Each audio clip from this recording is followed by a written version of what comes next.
વડોદરા શહેરમાં આંતરરાષ્ટ્રીય મહિલા દિવસની અનોખી અને ભાવનાત્મક ઉજવણી જોવા મળી। વોર્ડ નંબર 13 વિસ્તારમાં આવેલા કાછિયા પટેલની વાડી ખાતે મહિલા દિવસ નિમિત્તે વિશેષ કાર્યક્રમનું આયોજન કરવામાં આવ્યું હતું, જેમાં મોટી સંખ્યામાં મહિલાઓ ઉત્સાહપૂર્વક જોડાઈ હતી। કાર્યક્રમમાં કોર્પોરેટર જ્યોતિબેન પટેલ અને પૂર્વ કાઉન્સિલર નીતિનભાઈ પટેલ ખાસ ઉપસ્થિત રહ્યા હતા। મહિલાઓના સન્માન રૂપે તેમને સાડીનું વિતરણ કરવામાં આવ્યું હતું, જેના કારણે મહિલાઓમાં આનંદ અને ઉત્સાહનો માહોલ જોવા મળ્યો હતો। આ પ્રસંગે સહાયલાઇન ચેરિટેબલ ટ્રસ્ટના દ્રષ્ટિબાધિત અને દિવ્યાંગ ભાઈ બહેનો પણ કાર્યક્રમમાં જોડાયા હતા। તેમણે પોતાના મીઠા સ્વરમાં ગીતો ગાઈ અકોટા વિધાનસભાના ધારાસભ્ય ચૈતન્યભાઈ દેસાઈના જન્મદિવસની શુભકામનાઓ પાઠવી હતી, જેના કારણે સમગ્ર કાર્યક્રમમાં ભાવનાત્મક અને આનંદમય વાતાવરણ સર્જાયું હતું।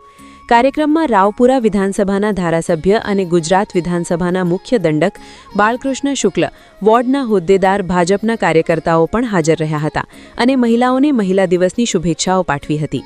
સમાજમાં મહિલાઓના સન્માન અને સમાનતાનો સંદેશ આપતી આ ઉજવણી સૌ માટે પ્રેરણાદાયી બની।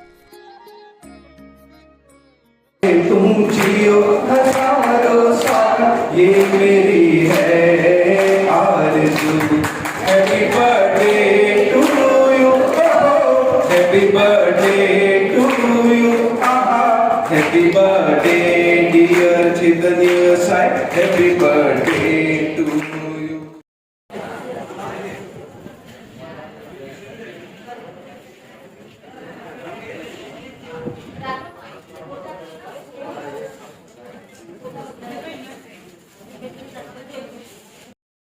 आज बन्नो कॉर्पोरेटर वाले धारासभ्यों ने बता कॉर्पोरेटर उपस्थित है।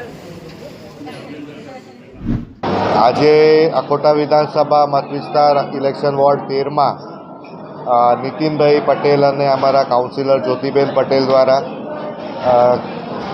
હંમેશા વર્ષોથી પ્રજ્ઞાચક્ષુઓ માટે અને ડિસેબલ્ડ માટે, દિવ્યાંગો માટે કાર્યક્રમ નાના મોટા કરતા હોય છે। ત્યારે આજે આંતરરાષ્ટ્રીય મહિલા દિવસ છે, એ નિમિત્તે પ્રજ્ઞાચક્ષુ બહેનો માટે સાડીનું વિતરણ કરવામાં આવ્યું છે। સાથે દિવ્યાંગ બહેનો માટે પણ સાડીનું વિતરણ કરવામાં આવ્યું છે। આજે આંતરરાષ્ટ્રીય મહિલા દિવસે એવોને બધાને હું ખૂબ ખૂબ અભિનંદન પાઠવું છું કે આ કાર્યક્રમમાં અમારી સાથે સામેલ થયા અને અમને એમને સેવા કરવાનો મોકો આપ્યો। આજ રોજ જ્યારે આંતરરાષ્ટ્રીય મહિલા દિવસ હોય ત્યારે મહિલાઓ માટે તો દરરોજે જ એવું કહેવાય કે દરરોજે જ એમનો આંતરરાષ્ટ્રીય ગણો કે દરરોજ મહિલા દિન ગણો, કારણ કે મહિલા વગર ઘરમાં તમે જાણો છો કે કેટલું અસ્તવ્યસ્ત થઈ જાય। જ્યારે એક મહિલા ઘરમાં બીમાર પડે છે ત્યારે આપણને ખબર છે કે ઘરનું દરેક કામકાજમાં કેટલી અગવડતા ઊભી થાય છે। એટલે મહિલાઓનો તો દરરોજ જ એમનો દિન જ હોય છે, કારણ કે એમનાથી જ સવાર થાય છે, એમનાથી જ જ્યારે સૂરજ ઉગે ત્યારથી જ્યારે સૂરજ ઢળે છે ત્યાં સુધીનું એમનું કામ સતત મહિલાનું હોય છે।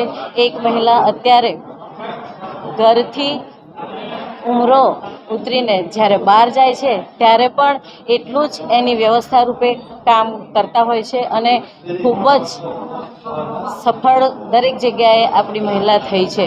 તો આજ રોજ તમારા દ્વારા હું દરેક મહિલાઓને ખૂબ જ ધન્યવાદ, અભિનંદન આપવા માગું છું કે આપણામાં એ ભગવાને શક્તિ આપી છે, આપણામાં એ તાકાત આપી છે, આપણામાં એ સંવેદનશીલતા આપી છે, આપણામાં ત્યાગની ભાવના આપી છે અને સહન શક્તિ પણ આપી છે। તો ભગવાને આપણને ઘણું જ આપ્યું છે જે પુરુષ તત્વમાં નથી અને આપણામાં આપ્યું છે। એટલે ભગવાને આપણને જે આપ્યું છે બદલ ભગવાનનો પણ ઉપકાર। અને અત્યારે મહિલાઓને કહીશ કે આપણામાં ખૂબ જ શક્તિ છે, ખાલી આપણે બહાર લાવવાની જરૂર છે।